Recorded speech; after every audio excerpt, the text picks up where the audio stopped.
Mars is on the move. What is that going to mean for us? Mars, the planet of ego-oriented expression. Mars is where we project our ego out into the world, and that lasts for about 6 weeks, and then we go, okay, on to something else that's going to be ego-gratifying. So I thought I would give everybody a heads up on what they can expect over the next 6 weeks or so with Mars being in Aquarius. For Sagittarians, it means the pace of their day-to-day living is going to pick up to warp speed. They are going to find that there's more for them to do, less time for them to do it in, so they're going to need to really be careful to hit it and get it, to keep up with the pace of things, not to let it fall behind. Gotcha.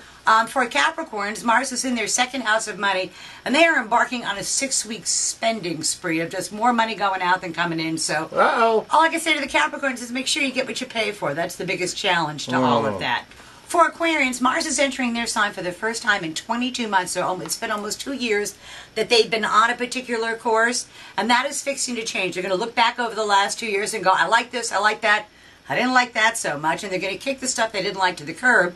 So, but at the end of 6 weeks, they'll be able to go forward, and the actions that they take are designed to meet the Aquarians' needs and the ego needs.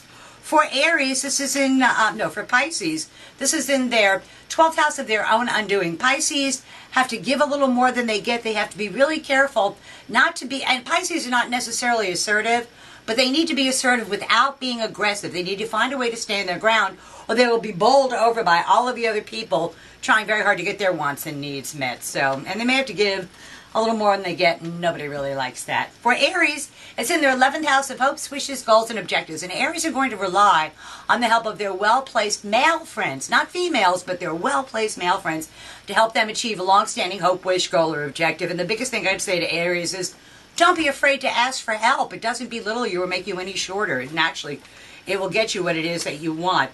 For Tauruses, 10th house of career and public standing. And Tauruses normally are pretty much go-with-the-flow kind of people, and they're fairly easygoing, and they built up a whole lot of activity over the last 6 weeks or so.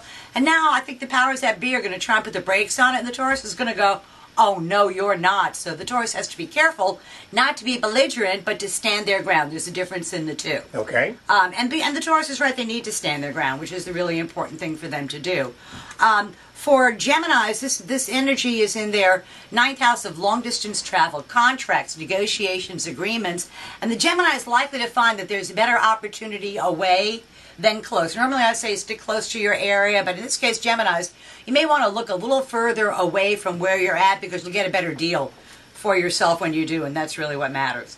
The other sign that is fixing to spend a ton of money, and not just on Christmas gifts, but more unanticipated expenses kind of thing, are going to be the Cancers of the world. And they've got Mars in their 8th house of other people's resources, and they may be cut off from an existing resource and have to scramble to find another one, which is always a challenge. And I hate the unanticipated expenses because I'm never ready for them. For Leos, this energy is in their 7th house of partners and open enemies, and Leos will find out who has been opposing them and who hasn't. But the important thing is they get to make their case for themselves. And they need to remember that Jupiter is in their sign, so although they may need to give a little and end up getting a lot more in negotiations. So for Leos everywhere, I say, state your case, your energy speaks for itself, your job, the job you've done, speaks for itself, and then don't undo what you've already done, if that makes sense. Yeah.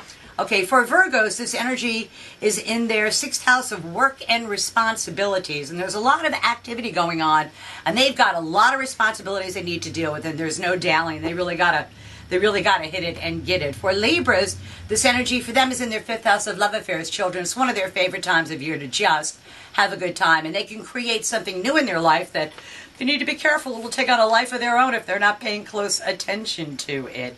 And then for the last sign for Scorpios, there are things going on at home, and they're trying to revamp their home or change things at home in one way or another.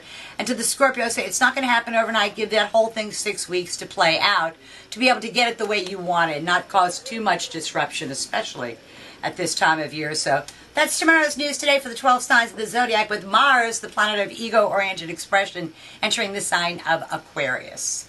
Sounds like a winner. We'll see you next week. Always a pleasure.